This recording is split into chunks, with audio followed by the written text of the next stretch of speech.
to check the used names list and then write the story. The used names from the file are Margaret Eldridge, Rachel, Brad, Lily, Patricia, Caleb, Howard, Theo, Geraldine, Whitney, Derek, Constance, Verna Hollister, Kendrick, Tasha, Sage, Dorothy, Stuart, Diane, Neil, Oliver, Serena, Bev, Evelyn, Lyle, Claire, Janet, Lorraine, Fletcher, Roberta, Hadley, Natalie, June, Colin, Pamela, Wren, Barbara, Marcus, Renata, Philip, Adelaide Halverson, Bethany, Trevor, Camille, Gloria, Aaron, Melissa, Cora, Audrey, Daniel, Iris, Poppy. I'll use completely new names: Sylvia, narrator; Gregory, son-in-law; Donna, daughter; Eddie, grandson; Frank, deceased husband; Miles, attorney.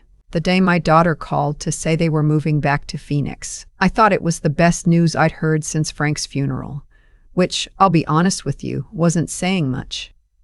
That was 3 years ago. Frank had been gone 14 months by then. 14 months of learning which pilot light on the stove needed coaxing. 14 months of dragging the trash cans to the curb myself every Tuesday night. 14 months of waking up at 3 a.m. to a silence so complete it had its own weight. When Donna called, I was sitting at the kitchen table eating cereal for dinner because I hadn't felt like cooking for one. "Mom, we got Gregory's transfer approved," she said. "We'll be 20 minutes away." I put my spoon down. "I want you to understand something before I go any further, because it matters. The house I'm talking about, the one on Crestline Drive, is mine. Has been mine since 1987. Frank and I bought it the year Donna started kindergarten. We paid it off in 2009. The deed has my name on it. My name alone, because Frank passed before we could update the joint tenancy, and I went through the proper legal process to establish sole ownership. I say this not to be cold about it, but because the confusion over who owned what became the entire weapon used against me, and I refuse to let that happen in this telling. So, my house, paid off. Mine. About 8 months after Donna and Gregory moved back, things changed. It started the way these things always do, slowly, then all at once. Gregory got passed over for a promotion he was sure he'd get. Donna cut her hours at the dental office because their son Eddie was struggling in 2nd grade and needed more supervision. Money got tight. I could see it in small ways: the brand of coffee they bought when they came for Sunday dinner, the way Gregory laughed a little too hard at things that weren't funny, the way Donna stopped meeting my eyes when I asked how things were going. I offered to help. Of course I did. She's my daughter. What I didn't expect was what came next. It was Mother's Day.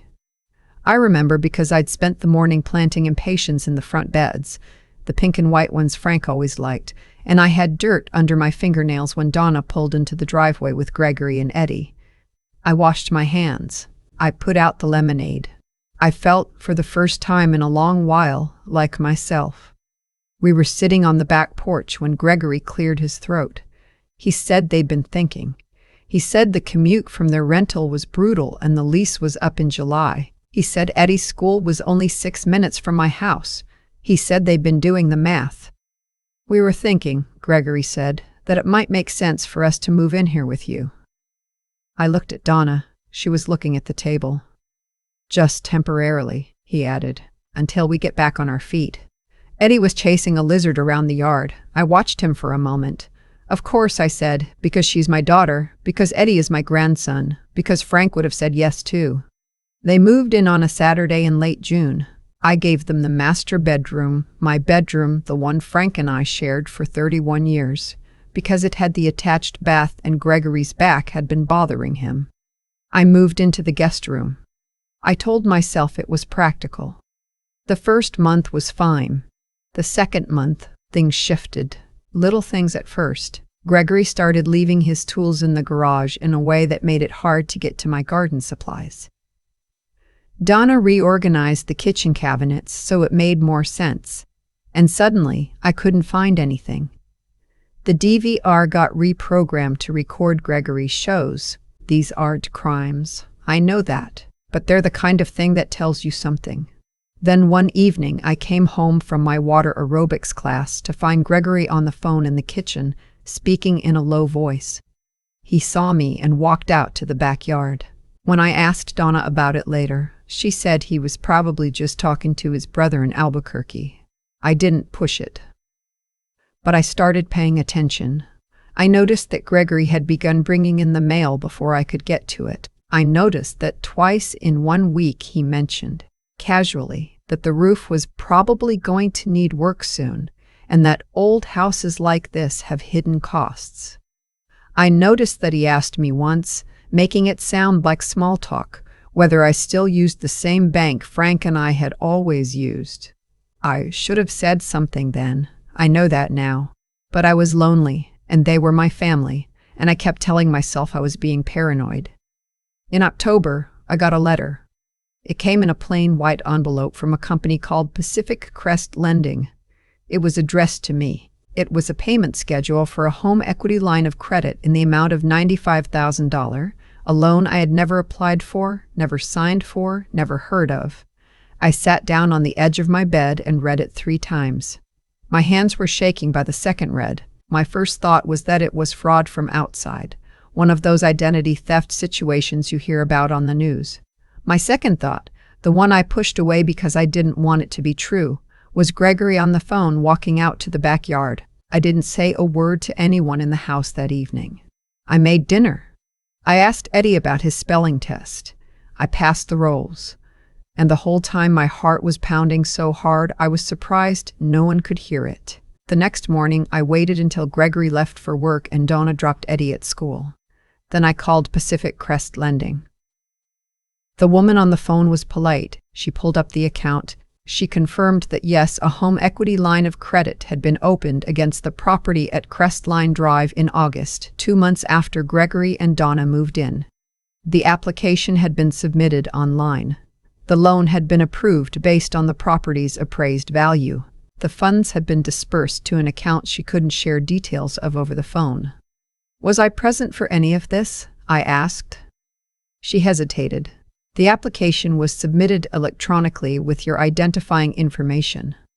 I did not apply for this loan, I said. I did not authorize it. I did not receive a single dollar of it. More hesitation. She said she'd flag the account and connect me with their fraud department. After I hung up, I sat very still for a long time. Then I called my attorney. His name is Miles. He's been handling my family's legal matters since before Eddie was born. Wills, the probate after Frank died, a property dispute with a neighbor years ago. He's not flashy. He wears the same style of khaki pants every single time I see him, and he speaks slowly, like he's measuring every word before it leaves his mouth. I have never been so grateful for a measured man in my life. I went to his office that afternoon with the letter. He read it. He asked me several questions. He asked if I had given anyone at all, access to my social security number, my bank account information, my property tax documents. I thought about Gregory bringing in the mail. I thought about Gregory asking about my bank. I think I know how it happened, I said. Miles told me to go home and act completely normal. He said not to confront anyone yet. He said we needed to gather documentation first, because accusations without paperwork are just noise, and what we needed was not noise. He was right. Over the next 3 weeks, I did the hardest thing I have ever done in my 71 years on this earth. I smiled at the dinner table. I watched football games I didn't care about with Gregory on Sunday afternoons. I brought home a pie from the bakery on Donna's birthday and sang happy birthday and laughed at Gregory's jokes. And I documented everything. Miles had connected me with a forensic document specialist who examined the loan application.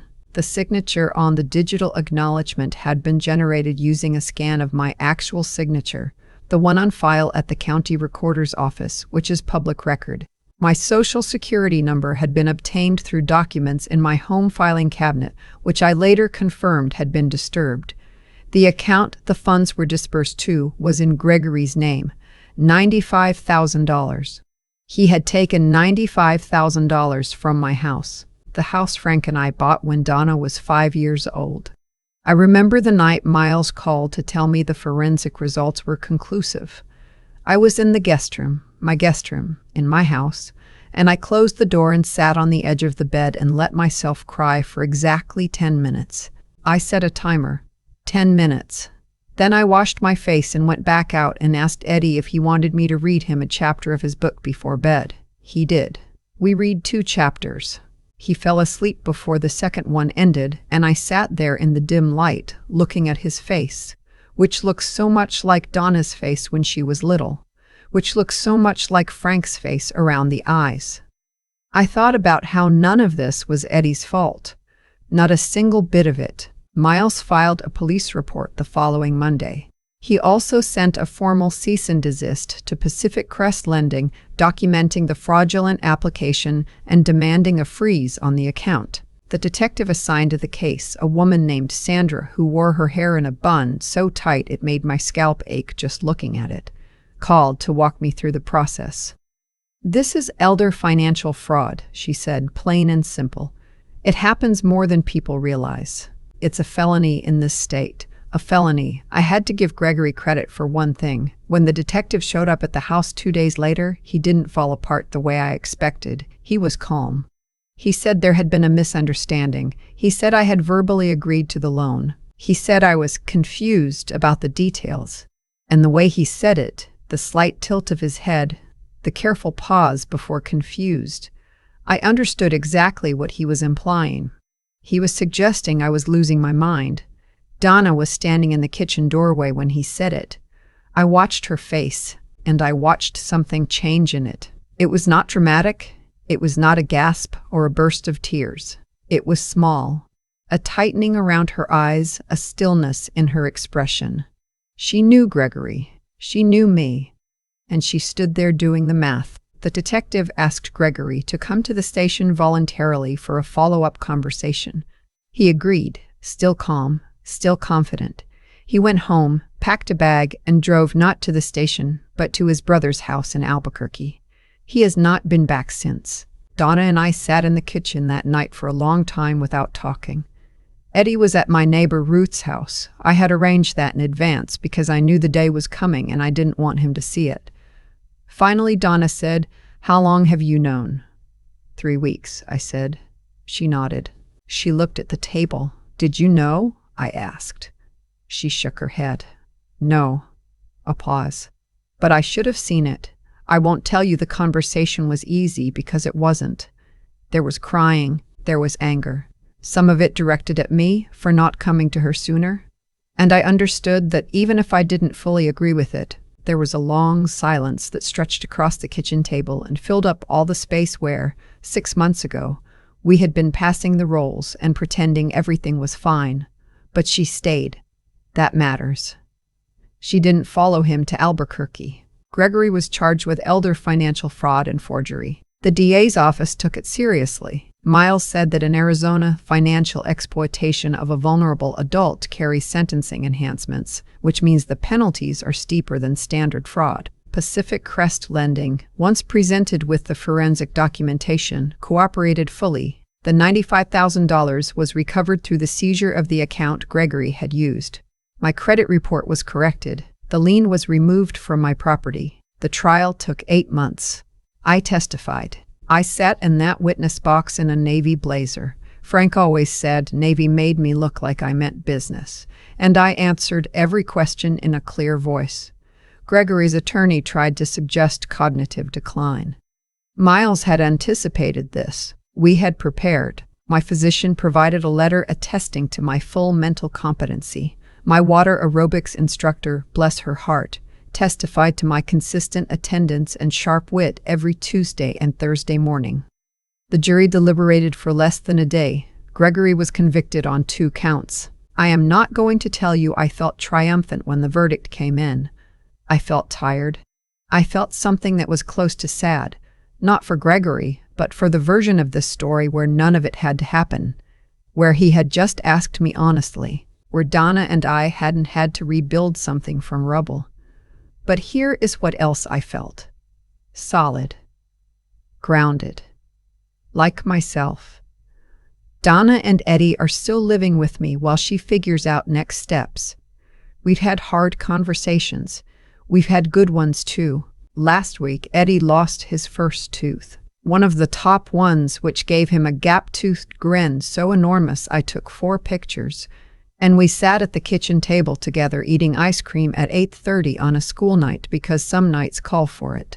Frank would have loved that. I planted new impatiens this spring, pink and white. The beds look better than they have in years, and I know where everything in my garden shed is because I reorganized it myself, my way, in my own good time. There are things I would tell a woman in my situation if she called me up and asked. The first would be, your name on the deed matters more than you know. Keep the paperwork somewhere only you can access. The second would be, a quiet suspicion is still a suspicion. Don't talk yourself out of it before you've talked to someone you trust. The third, and this is the one I believe most, standing here on the other side of it, is that the people who try to make you feel confused about your own reality are usually counting on your love for them to make you stay quiet. I loved my daughter too much to let her husband use that love against us both. One more thing I'll say, because I think it matters. When I was sitting in that courtroom waiting for the verdict, an older woman sat down next to me, a stranger, waiting for a different case, and she looked at me and said, "You doing okay, honey?" And I said, "I'm fine. I've been fine for a while now. I just didn't know it yet." She laughed. I laughed. It was the most honest thing I'd said in months. This is my house. It has my name on it, and I'm not going anywhere. People ask me sometimes if I'm angry. Not about the money. The money came back. They mean the other thing.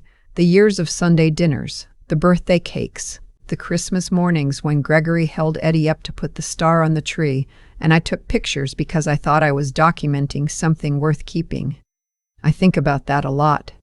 And honestly, the anger was there, but it burned fast. What stayed longer was something quieter. A kind of clarity I didn't expect to feel on the other side of all this. Here's what I've come to understand, and I'm not talking about anything mystical or grand. I'm talking about something plain and observable, the kind of thing you see when you finally stop looking away. People who take from others almost always do it in the dark. Gregory needed my signature forged, because he knew I would never have agreed in the light. He needed me confused, doubting myself, a little bit dependent, because a clear-eyed woman who knows what she owns is not someone you can steal from quietly. The entire scheme required my silence, and for a while, out of love for my daughter, out of not wanting to believe it, I gave him exactly that. That's the part I sit with, not with blame toward myself. I've made my peace with the choices I made in those months, but with an honest reckoning. Loneliness is real. Grief after losing a spouse is real. And people who mean to take advantage of you are very good at finding the door that love has left unlocked. Gregory didn't walk into my life as a villain. He walked in as my daughter's husband, as Eddie's father, as someone who called me on my birthday and fixed the garbage disposal without being asked. The harm built slowly, the way all serious harm does. One small, reasonable thing at a time. What I want to say to anyone who recognizes something in this story, and I mean really recognizes it, the part where you talk yourself out of your own instincts because the alternative is too painful to look at, is this. Your discomfort is data. That quiet thing that made me notice Gregory walking out to the backyard with the phone, that made me pay attention to who was bringing in the mail. That wasn't paranoia. That was intelligence doing its job. We are taught, especially as women of a certain age, to be gracious about our suspicions, to soften them, to give the benefit of the doubt until the doubt has cost us everything. I am here to tell you that paying attention is not unkind. Trusting yourself is not an act of aggression against the people you love. And about Donna. I want to say something about Donna because she is the part of the story I'm most careful with. She didn't know. I believe that fully. But I also think she sensed something, the way you sense a smell you can't quite name, and she chose not to follow it to the source. That's not a condemnation.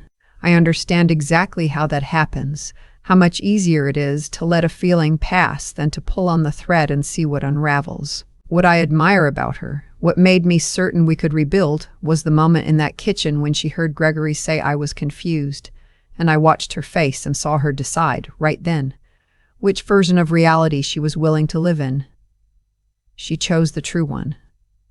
That took something. Not everyone does. Miles used to say that a paper trail is just the truth in a form the law can read. I think about that often.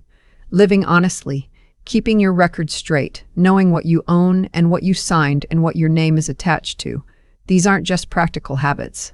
They are a form of self-respect. They are how you stay legible to yourself, even when someone is working very hard to make you feel illegible. I am 71 years old. I have my house. I have my daughter. I have a grandson who lost his first top tooth last spring and grinned at me like the sun coming out. I have, most importantly, myself. Clear-eyed and paying attention. That's not nothing. That's everything.